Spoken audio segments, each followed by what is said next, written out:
திருச்செந்தூரில் போர் புரிந்து சினமெல்லாம் தீர்த்த கந்தன் திருத்தணி கோயில் கொண்டானாம் அவன் பக்தர்கள் எல்லாம் காவடி தூக்கி வந்தாராம்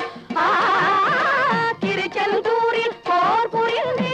சினமெல்லாம் தீர்த்த கந்தன் திருத்தணி கோயில் கொண்டானாம் அவன் பக்தர்கள் எல்லாம் காவடி தூக்கி வந்தாராம் அவன் பக்தர்கள் எல்லாம் காவடி தூக்கி வந்தாராம்